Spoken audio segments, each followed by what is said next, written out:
Happy Father's Day to all the dads out there, and to all those that might have a dad on Father's Day. I'm just sending out a little reminder for dads and people that might have a dad, maybe don't even know their dad, but would like to. That here's a guy that actually cares about your relationship with dad or your kids on this Father's Day. Reaching out just in case I might be able to help you with your Father's Day or whatever day it is that you're getting through today. Today, I wear this outfit in my garage because it's a reminder of my dad who passed away just exactly 1 year ago this Father's Day. Last year, in 2024, we laid him to rest.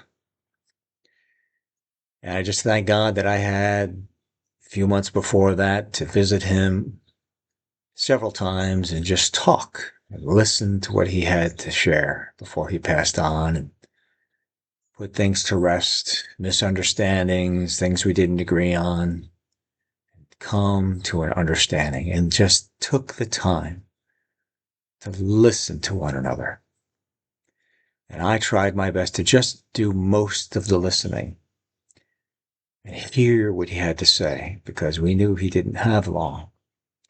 And maybe your situation is different. Maybe your father's already passed, and maybe you haven't or had not had the opportunity to settle things, and it's on your heart still, and comes up in your mind, maybe condemning you for one reason or another, something you didn't do or something that you did do.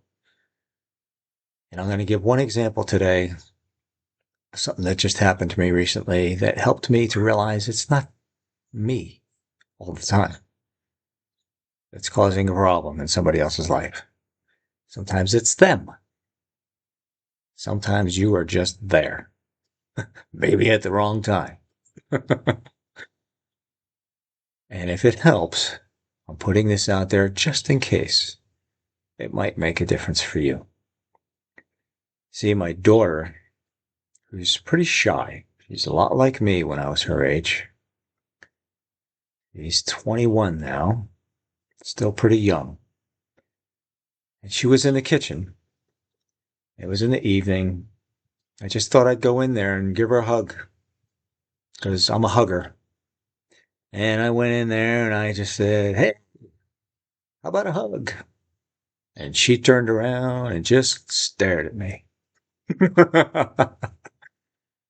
And I just said, a hug usually involves two people. I try to treat things lightly because I know early on in my early Father's Day, if you're a new dad, you might be a very serious dad. You want to make sure you get everything right, right? Guys like to do things once and have it over with. You know, we like to fix things. I'm here in the garage, right? All my fix it tools. We got tools for our tools alone. My dad always said, you know, you have the right tool, you can save yourself a ton of time and effort. Having the right tool is so key. And having the right tool set here also helps. I remember in the movie Braveheart, where he had lost his father in a battle, and his uncle took him under his wing. And before he could teach him how to get revenge on these people that had done their people wrong, killed his father, he said, "First, I'm going to teach you to use this before you use this." And a lot of us guys need to hear that. We also need to use this, these, with our daughters, especially, with our sons as well, and also with our wives. Because sometimes really all they want to do is have your ear and know that you hear them, that they are heard, and that you can know what's on their heart. And sometimes we have to pause, and that's what I did that day. I paused and I gave her a hug and I let her go. And then the next day, it was on my mind. What, did I do something wrong? What, did I forget something? What the heck is going on? So it was about 5 o'clock, and she was in the kitchen in the next room. And I decided, okay, rather than focusing on this for the next hour that I know it's going to take me to finish this, I'm going to stop and share some time with my daughter. And I suggest you take that opportunity today to rip away from whatever it is, the lawn's getting too long or whatever it is that can wait. And take that opportunity, make that opportunity to take the time to spend with your father or your child. I went in there and I said, Rosie, sorry about the other night. I know you didn't have much to say, but I want to let you know that I'm here. I have time for you and that I care.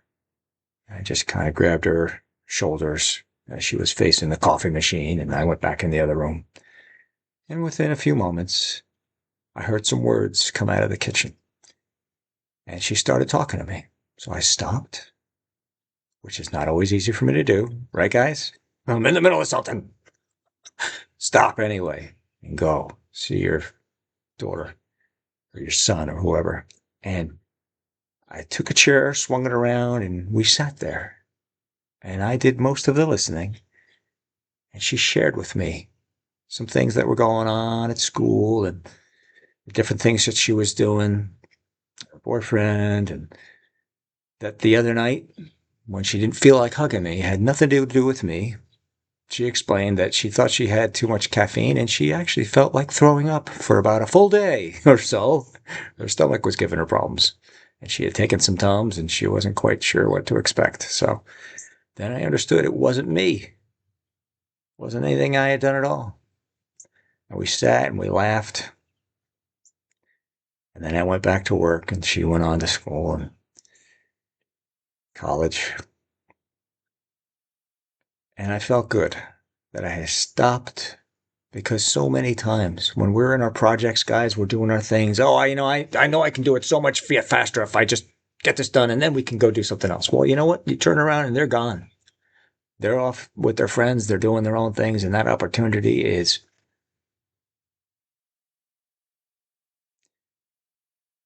take the time to show them what you're doing. Say, you know what? Let me show you how this works. Maybe you can help me. Can you hold this or have them help you? And little by little, have them do with you what you're doing around the house. It helps train them up to take care of their own family and their own home someday. My father did that with me, with Cub Scouts, and I even still have the table saw here and everything that we used for decades, that he taught me how to use my hands. That can be a blessing now, not to just my own family, but to other people. And that's what I'm doing today. I am reaching out to you, just in case I might be able to help you. In one of my future videos, I'll be going over several different things that I know people have difficulties with, and I struggled to get through certain areas of my life and certain things that I know I still need to work on. We can work on it together. If you want to like and subscribe and reach out to me, maybe there's something I can help you with. And I invite you to today. Once a week for the next year, I'll be doing this just in case.